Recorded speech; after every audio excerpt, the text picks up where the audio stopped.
Bismillahirrahmanirrahim. Assalamualaikum warahmatullahi wabarakatuh. Halo rekan-rekan kerja semuanya. Ini adalah video chapter kedua dari seri Lateral Thinking. Pada video kali ini saya akan membahas 3 pokok pikiran utama. Yang pertama adalah cara menyambung pikiran. Ini terdiri dari bagaimana kita memiliki kecenderungan untuk cepat belajar, baik itu melalui visualisasi, melalui auditori, atau melalui kinestetik. Yang kedua, kita akan membahas terkait dengan teknik-teknik berpikir lateral. Jadi ini kita akan membahas konsep-konsep berpikir lateral. Ini ada rumusnya. Yang pertama kita akan bahas 10 time thinking atau berpikir 10 kali lipat dari Grant Cardone. Yang kedua yaitu kita akan membahas konsep scamper yaitu dari Bob Eberle. Yang ketiga kita akan membahas konsep berpikir mind maps dari Tony Buzan. Yang keempat, kita akan membahas konsep Venn namanya dari Alex F. Osborne. Dan yang terakhir, dan ini sepertinya banyak orang yang tahu, kita akan membahas konsep 5W1H dari Rudyard Kipling. Dan yang terakhir kita akan tutup dengan bagaimana kita melatih cara berpikir lateral ini. Yang pertama kita akan membahas yang namanya cara menyambung pikiran. Cara menyambung pikiran di sini berarti atau memiliki makna bukan menyambung pikiran dalam arti sebenarnya menyambung begitu ya. Tetapi kita akan coba membedakan preferensi masing-masing kita.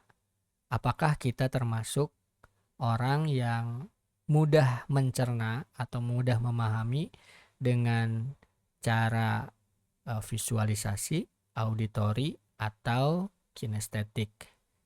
Nah, manusia ini kan memiliki keunggulan-keunggulan sendiri ya. Tuhan menciptakan kita dengan segenap keunggulan-keunggulan yang ada dalam diri kita, mungkin berbeda juga dengan yang lain. Tapi bisa dibedakan menjadi 3 kalau cara untuk memahami cepatnya ya. Yang pertama adalah ada di antara kita yang lebih cepat memahami dengan cara visualisasi. Mungkin ini yang menganut istilah atau peribahasa a picture is more than 1,000 word gitu ya. Bahwa dengan satu grafik saja sebagian dari kita sudah bisa memahami keseluruhan makna dari semua yang akan dibicarakan. Jadi tidak perlu lagi mendengarkan, cukup lihat satu grafik atau satu tulisan atau satu gambar, kita sudah bisa memahami semuanya. Yang kedua, ada di antara kita yang lebih cepat memahami dengan cara auditori, artinya mendengarkan. Walaupun mata terpejam, ketika kita mendengarkan sesuatu hal, kita lebih bisa menangkap secara sistematis apa yang dibicarakan. Ilmu, pengetahuan, dan sebagainya yang kita dengar tuh bisa lebih cepat kita cerna apabila kita memiliki kemampuan di auditori. Mungkin ini juga berhubungan dengan penciptaan manusia ya, di mana ketika manusia diciptakan tentu berada di dalam kandungan, itu indera pertama yang diaktifkan oleh Tuhan yaitu adalah pendengaran. Maka dari itu rekan-rekan lebih banyak mendengarlah daripada berbicara begitu ya. Yang ketiga itu adalah rekan-rekan atau kita semua yang memiliki preferensi lebih kepada kinestetik, artinya ketika kita melakukan secara langsung begitu, mempraktekkan, praktikal banget gitu ya, dan menyentuh, kalau itu jenisnya barang, menyentuh itu kita bisa lebih memahami cara bagaimana ide-ide itu. Misalkan contohnya ketika kita sedang belajar cara membangun tenda di alam bebas misalkan. Ketika dijelaskan secara visual, pakai manual book begitu, mungkin kita kurang mengerti. Ketika dijelaskan secara verbal melalui audio, melalui pendengaran kita juga sulit untuk mengerti. Tetapi ketika kita misalkan melaksanakannya secara langsung, kita membangun tenda, pasang pakunya, pasang talinya, memasang seluruh perangkat-perangkatnya, kita menjadi lebih bisa cepat memahami. Nah, ini rekan-rekan yang lebih unggul di kinestetik. Nah, dari segenap keunggulan yang kita punya, mungkin 1 di antara 3, 2 di antara 3, atau bahkan 3-3-nya mungkin ada yang memiliki kemampuan seperti itu.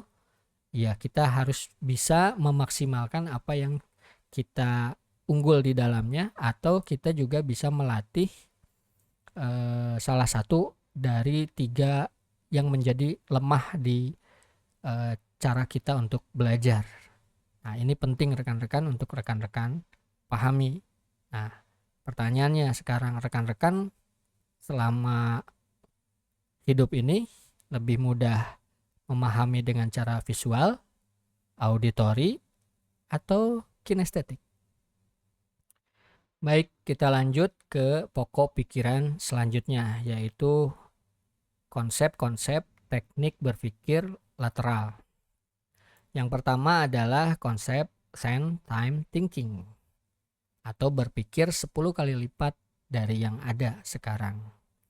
Tentu saja ini berhubungan dengan misalkan kita mencari inovasi yang lebih cepat 10 kali lipat, yang lebih bagus build quality-nya 10 kali lipat, yang lebih kuat 10 kali lipat, yang lebih besar 10 kali lipat, atau yang lebih kecil 10 kali lipat, tergantung apa yang akan kita capai begitu ya.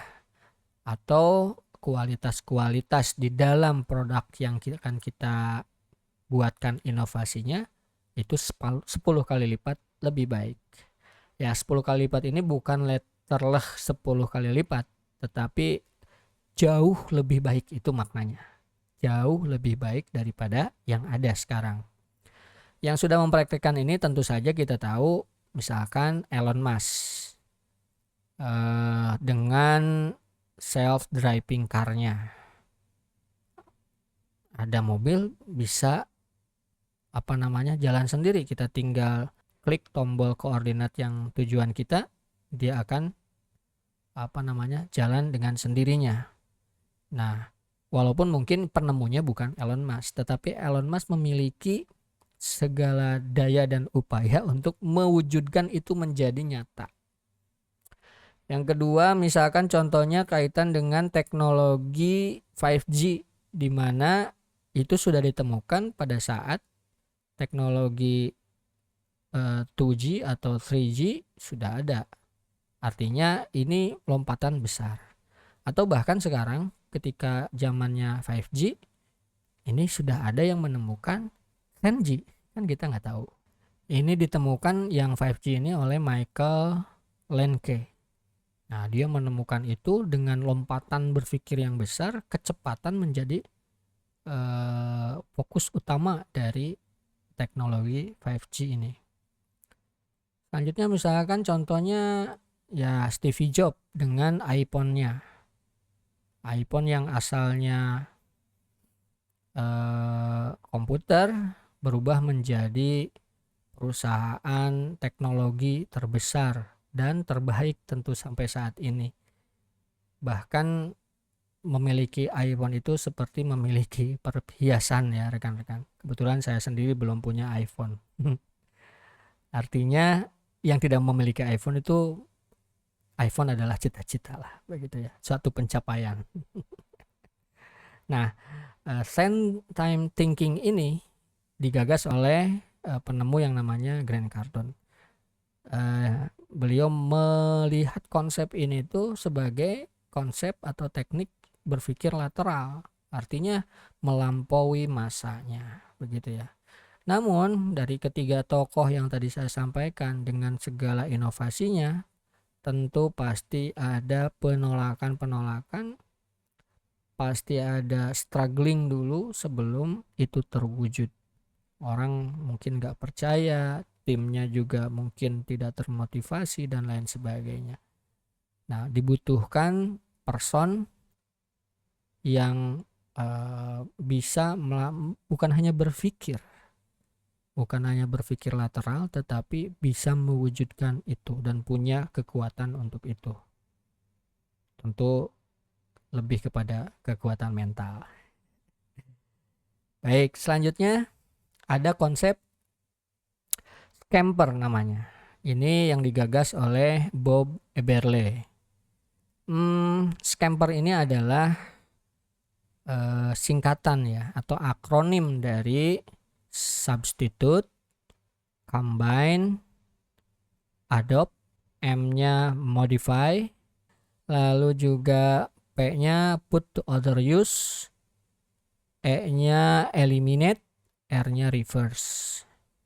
Nah, ini yang menarik, fenomena yang sedang hangat dewasa ini, yaitu fenomena kebijakannya Kang Deddy Mulyadi untuk mengirim siswa yang membutuhkan perhatian khusus ke barak militer.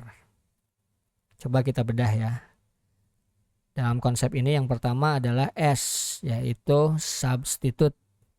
Dalam kebijakan Kang Deddy Mulyadi ini, apa yang disubstitute? Substitute itu kan artinya mengganti. Ya, Kang Deddy Mulyadi mengganti pendidikan atau bimbingan konseling di sekolah menjadi pendidikan bela negara atau semacam bela negara di barak militer. Kenapa ini terjadi? Kenapa disubstitute? Mungkin ada kebuntuan karena pada faktanya bimbingan konseling dengan kondisi perubahan teknologi yang cepat yang menjamah anak-anak sekolah, game online, judi online, geng motor dan lain sebagainya, ini belum mampu menjawab tantangan itu. Maka dari itu ada lompatan berpikir bagaimana ini disubstitute dari bimbingan konseling menjadi pendidikan karakter yang dihandle oleh teman-teman dari TNI.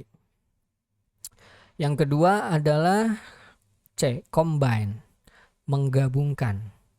Jadi Kang Deddy ini menggabungkan antara pendidikan konseling di sekolah dengan pendidikan bela negara atau pendidikan karakter di barak militer. Digabungkan.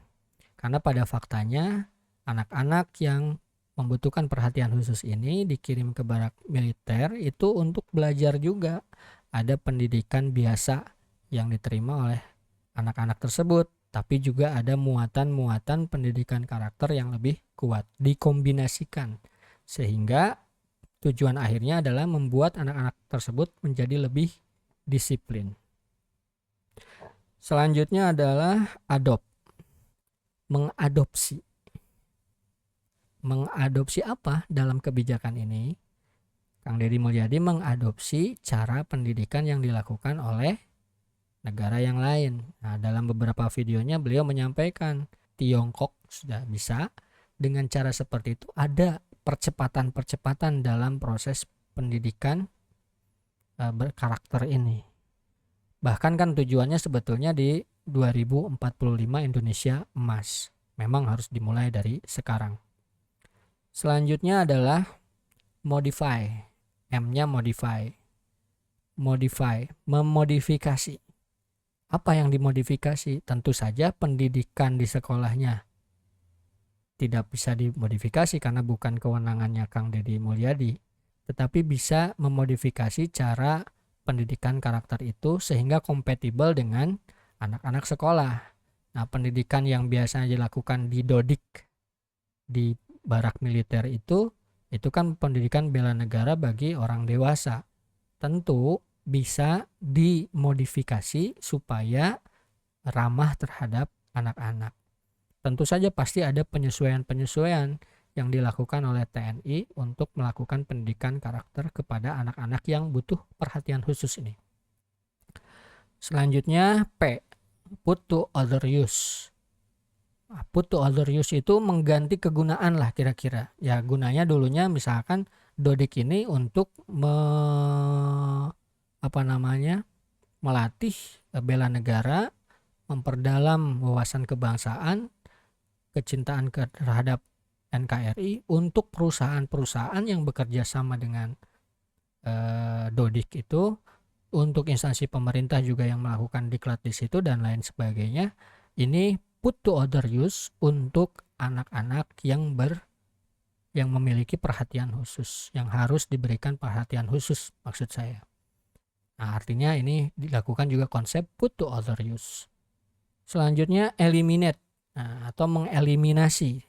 Tentu dari kurikulum yang ada di Dodik akan ada beberapa yang dieliminasi, yang tidak dimasukkan untuk kompatibel terhadap anak-anak yang membutuhkan perhatian khusus ini.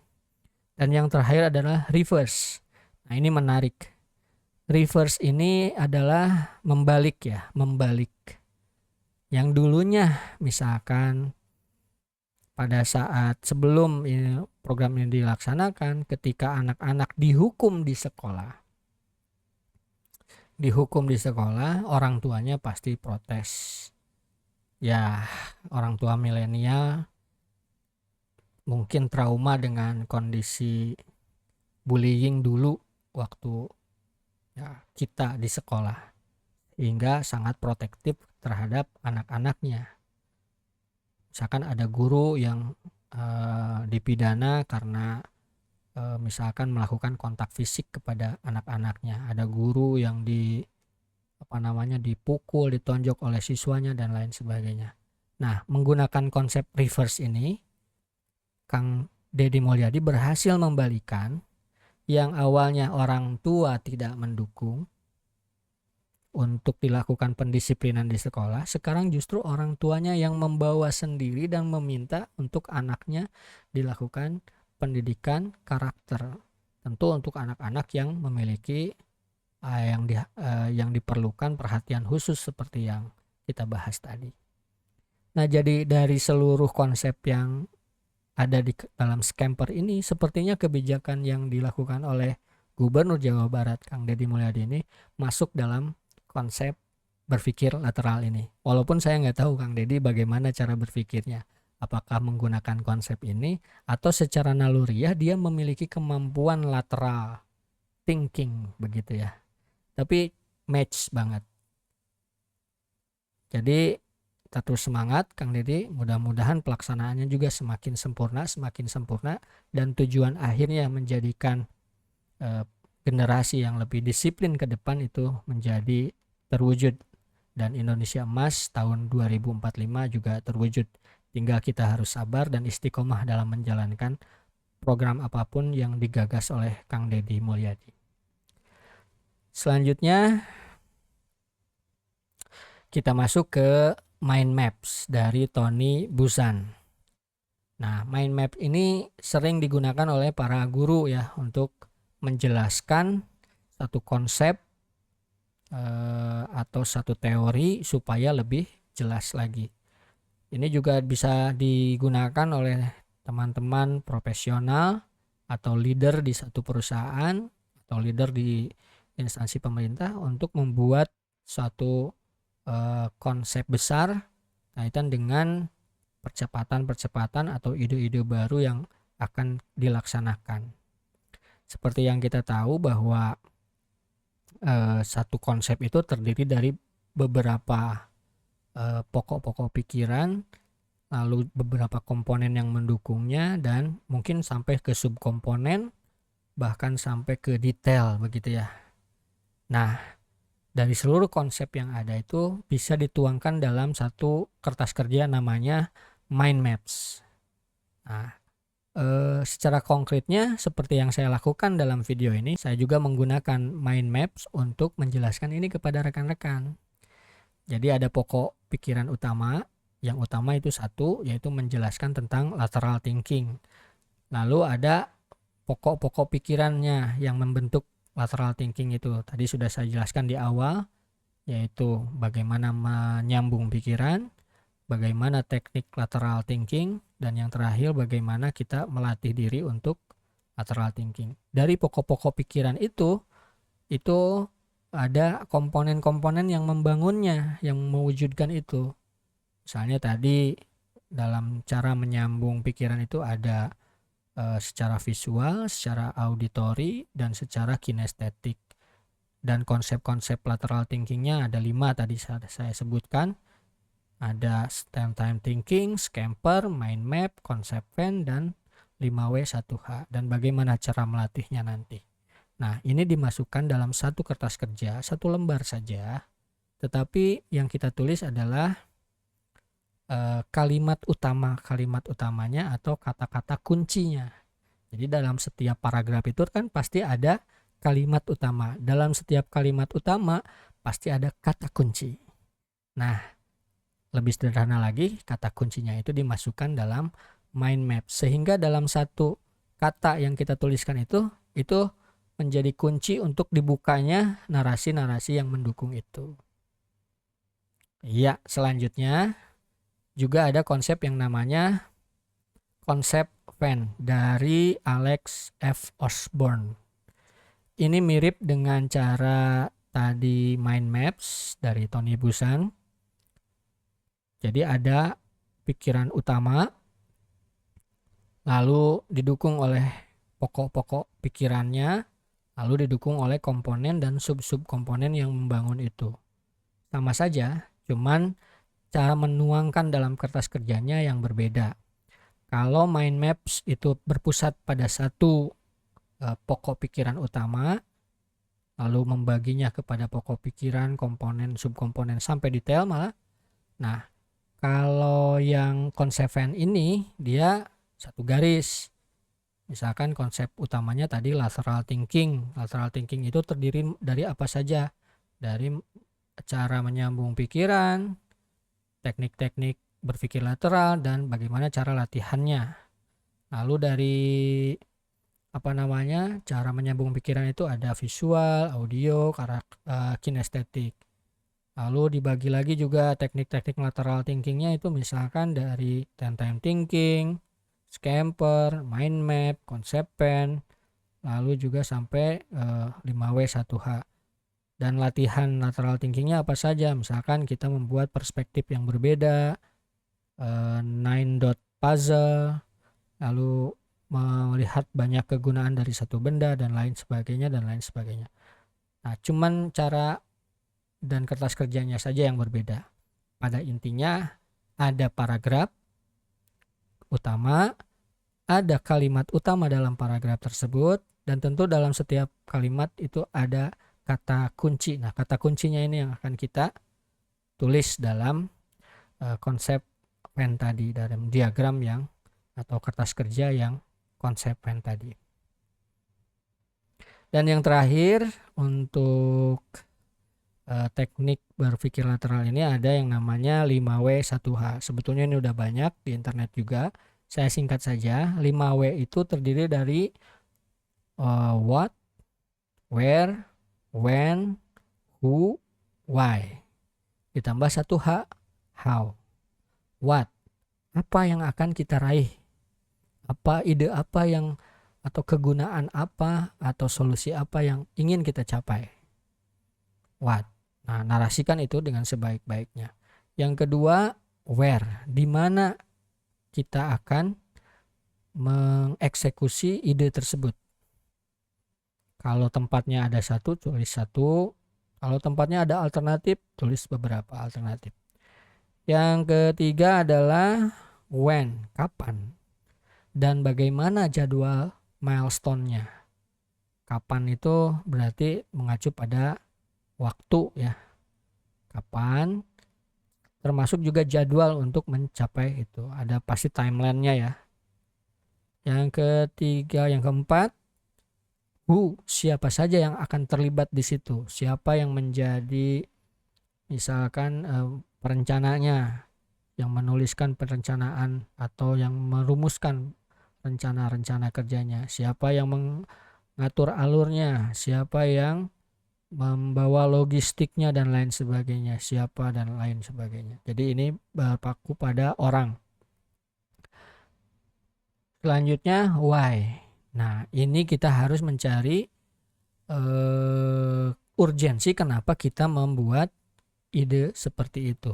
Urgensi ini berhubungan dengan maksud dan tujuan. Maksud dan tujuan berhubungan dengan output. Output berhubungan dengan outcome. Outcome berhubungan dengan benefit. Dan selanjutnya dan selanjutnya. Jadi pertanyaan why ini sangat kualitatif. Dan ini penting untuk dicatat di dalam kertas kerja 5W1H. Dan yang terakhir adalah how. Dan ini pertanyaan yang paling sulit, yaitu bagaimana kita mencapai tujuan what tadi atau yang utama tadi. Nah, kita harus merunut bagaimana milestone-nya, apa saja yang harus disiapkan dan lain sebagainya, sehingga menjadi holistik, semuanya bisa dilaksanakan dengan dan dieksekusi dengan baik. Nah, 5W1H ini juga tidak hanya memancing kita untuk berpikir lateral, tetapi juga ini adalah sarana untuk kita menjelaskan kepada tim, kepada orang lain, kepada stakeholders, bagaimana kita akan meraih ide tersebut. Jadi lengkap semuanya. Segala informasi tentang suatu proyek yang sedang kita lakukan itu terangkum dalam 5W1H. Dan memang itu adalah pertanyaan-pertanyaan kritis yang seringkali kita terima kalau kita punya ide. Nah, ketika kita punya ide sesuatu ide, maka kita harus menyiapkan 5W1H itu. Karena pertanyaan-pertanyaan kepada kita pasti itu. Ingat ya rekan-rekan, ketika kita berpikir lateral atau kita dominan menggunakan berpikir lateral, maka kemungkinan besar orang lain tidak akan mengerti semengerti kita. Supaya orang lain mengerti, maka siapkan 5W1H tadi. Yang terakhir, kita akan melatih diri untuk berpikir lateral. Bagaimana kita melatih diri? Yang pertama, kita harus siap dengan perspektif yang berbeda. Bahkan kita yang harus menyiapkan perspektif yang berbeda. Ketika kita membuat suatu ide, maka seluruh perspektif harus kita perhatikan. Yang pertama, tentu saja perspektif dari diri kita sendiri. Ketika kita misalkan membuat inovasi ballpoint ini, maka kita sendiri harus menilai apakah diri kita puas dengan inovasi yang kita lakukan. Biasanya subjektivitas kita juga berpengaruh. Ada yang bilang seperti ini, kalau si pembuatnya saja merasa ini tidak berkualitas, apalagi yang menggunakannya nanti atau pembelinya atau customer kita. Maka pastikan ide yang kita punya itu mewujud sesuai dengan harapan dan ekspektasi kita. Dalam posisi ini kita harus secara subjektif itu harus objektif juga. Jadi secara subjektif kita menilai ini secara objektif. Yang kedua, coba perspektif dari objek ini sendiri. Kira-kira objek ini mampu tidak untuk bertahan pada kondisi-kondisi yang dimana misalkan ini dilakukan perlakuan yang sangat ekstrim, misalkan ini mencatatnya di tembok dan lain sebagainya. Ketahanan produk yang kita siapkan ini juga penting untuk diperhatikan. Kira-kira misalkan draft yang ini sudah pas atau belum?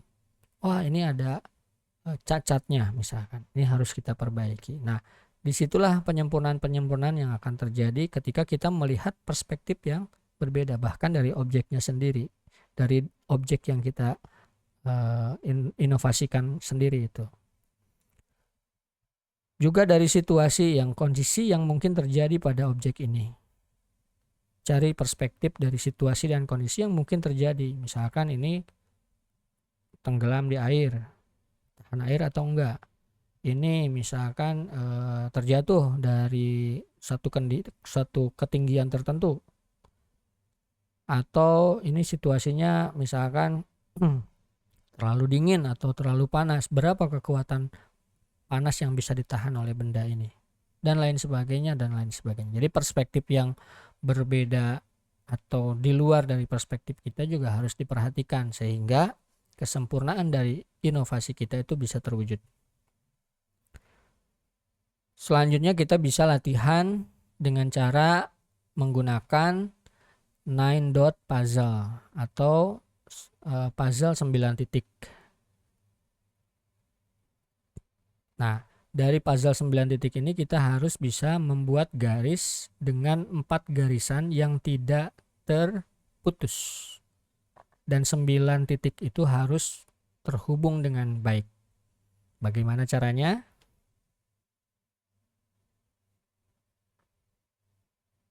Nah, mungkin rekan-rekan sudah tahu dan beginilah caranya. Nah, dari cara menyambungkan titik dari 9 titik itu, kita bisa mengerti bahwa itulah esensi berpikir out of the box.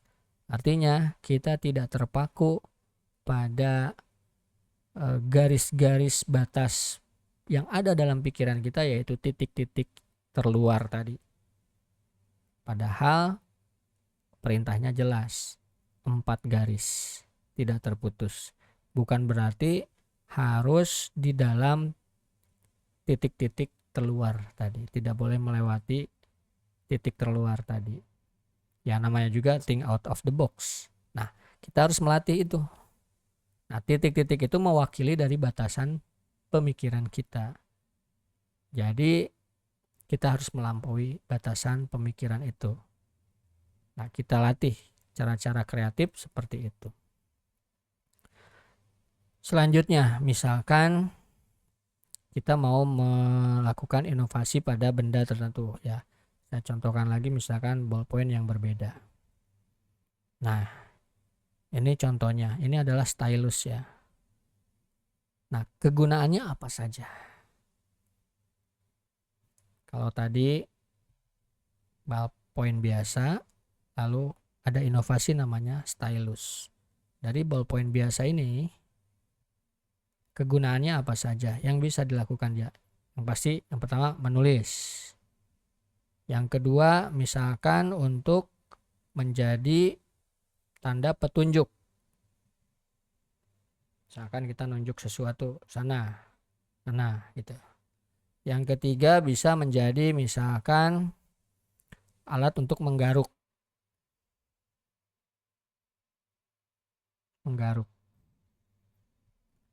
Atau bisa jadi ganjelan untuk ketinggian tertentu benda, misalkan diganjel pakai ini. Atau untuk klip.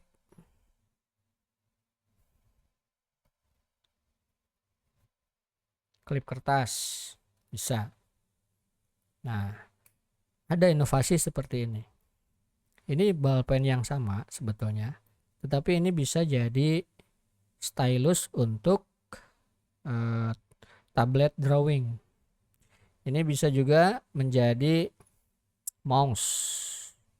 Ini bisa juga menjadi pointer ketika presentasi dan lain sebagainya. Nah, ini adalah bentuk konkret dari lateral thinking, di mana satu benda yang awalnya hanya untuk menulis dan mungkin kegunaan-kegunaan yang lain yang agak kocak begitu ya, menjadi stylus seperti ini, menjadi mouse seperti ini, menjadi pointer seperti ini.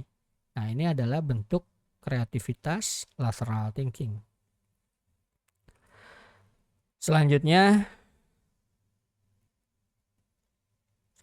kita bisa melatih lateral thinking kita dengan cara brainstorming terbalik. Jadi misalkan